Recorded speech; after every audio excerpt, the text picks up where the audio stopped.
झूठ के बुनियाद पे बनी हुई है भारतीय जनता पार्टी की केंद्र की सरकार है, जिसका विरोध लगातार कांग्रेस पार्टी करते आ रही है।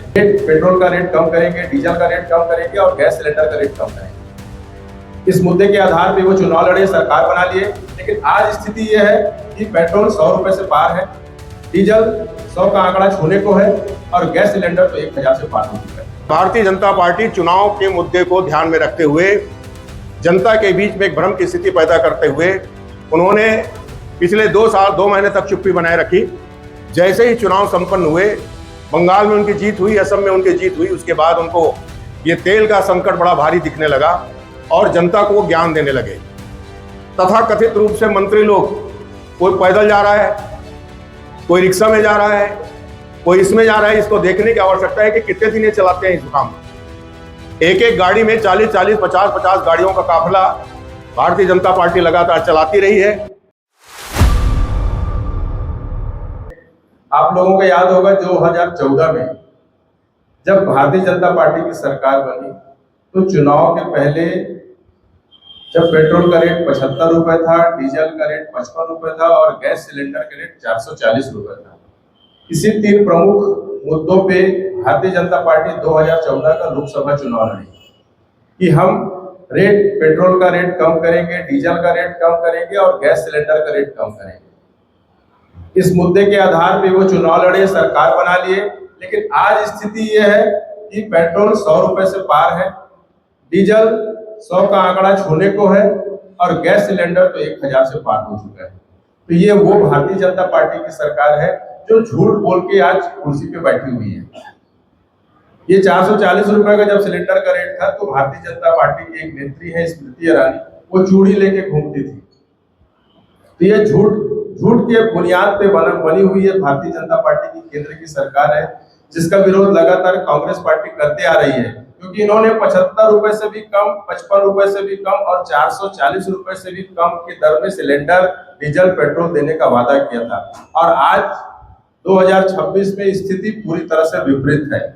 प्रदेश कांग्रेस कमेटी के निर्देशानुसार पूरे छत्तीसगढ़ के सभी जिलों में पत्रकार वार्ता लेकर के माननीय प्रधानमंत्री जी ने जो पिछले दिनों जनता के नाम संदेश दिया है, उसके संदर्भ में हम अपनी बात रखने के लिए आप लोगों के बीच में आए। सबसे पहली बात उन्होंने कहा कि देश में पेट्रोल डीजल की संकट है। ऐसी स्थिति में सभी को वाहनों के सुख को त्याग करके अन्य साधनों के माध्यम से चलने का प्रयास करना चाहिए। प्रमुख बात यह है कि ईरान और अमेरिका के बीच का युद्ध कोई अभी चालू नहीं हुआ है। फरवरी से ये युद्ध चल रहा है। फरवरी से पूरा विश्व जो है तेल और गैस के संकटों से जूझ रहा है। हमारा प्रश्न ये है कि माननीय प्रधानमंत्री जी, आपने चुनाव तक के इस समस्या को रोक करके क्यों रखा? आपको अगर इस समस्या पर बात करना था देश से, तो उसी समय बात करना चाहिए था।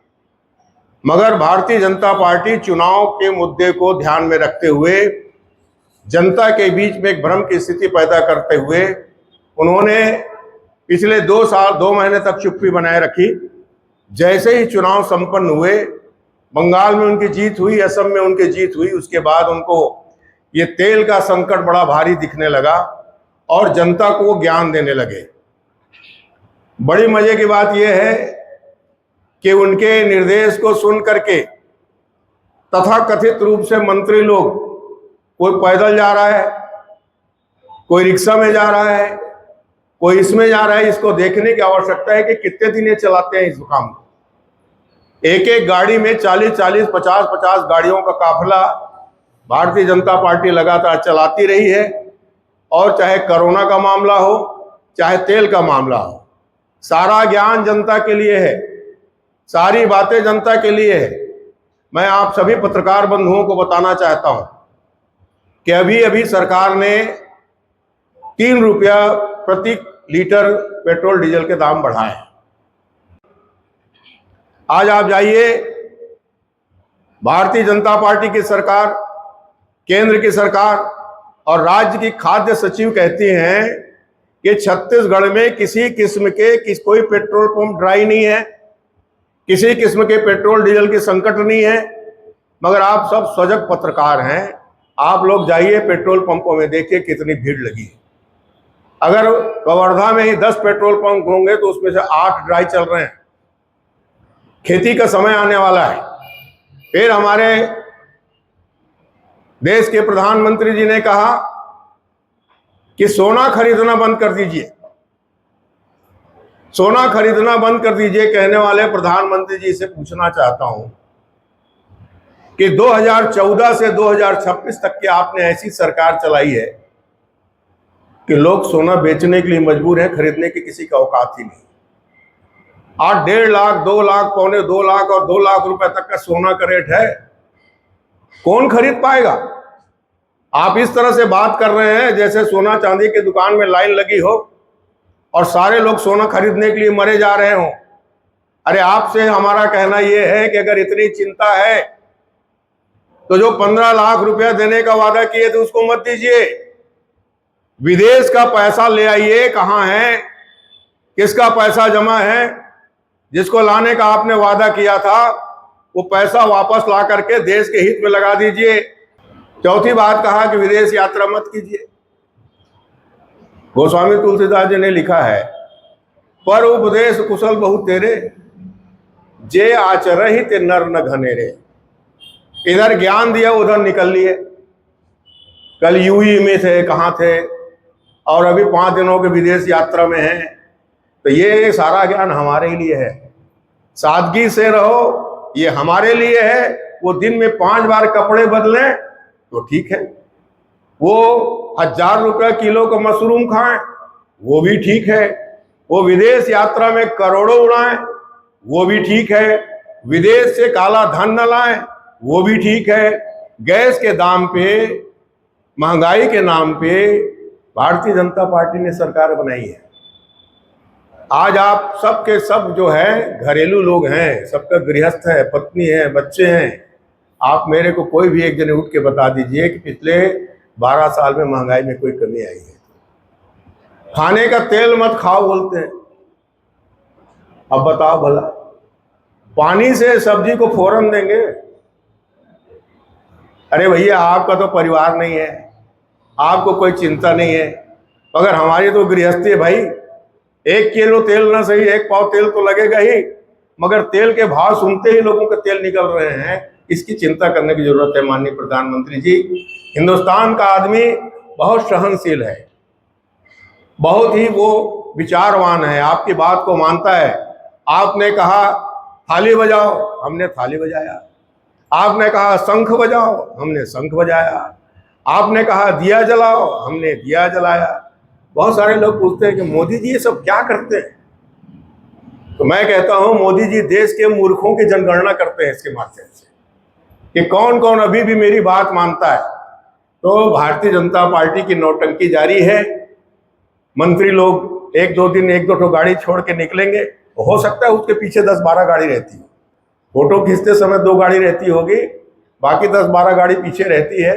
ये सारा ज्ञान जनता के लिए है। मोदी जी पर कितना खर्च हुआ इसको भी देश को बता दें।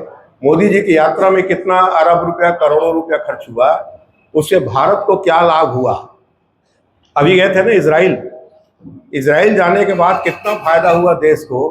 इस बात को माननीय प्रधानमंत्री जी को, जनता को बताना चाहिए।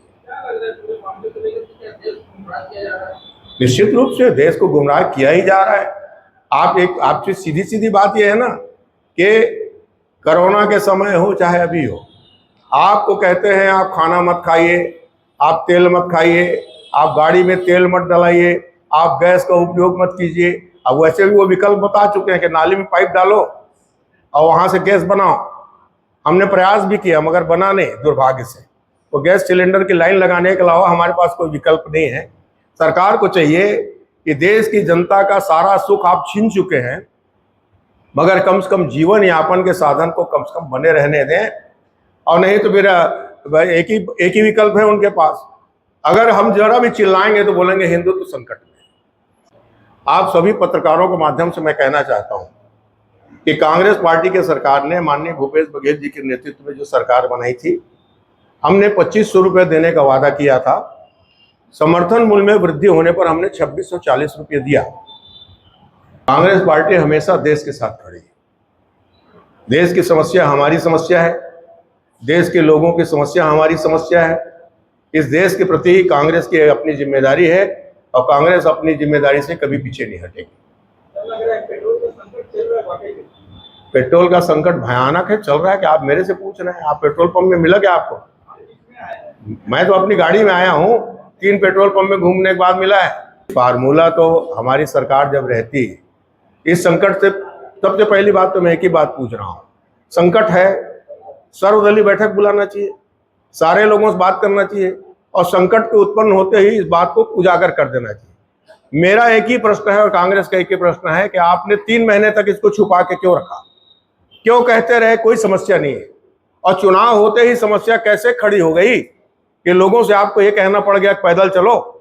विदेश यात्रा पे निकल चुके हैं और जब से सरकार बनी है तब से मोदी जी लगभग 70 देशों की यात्रा कर चुके हैं और जिसमें 815 करोड़ रुपए खर्चा हो चुका है।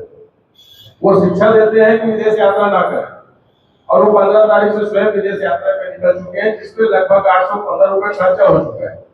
और जिस निजी विमान से वो यात्रा करते हैं उस विमान की लागत है 85 करोड़ रुपए। अब आप समझ लीजिए कथनी और करनी में क्या अंतर है।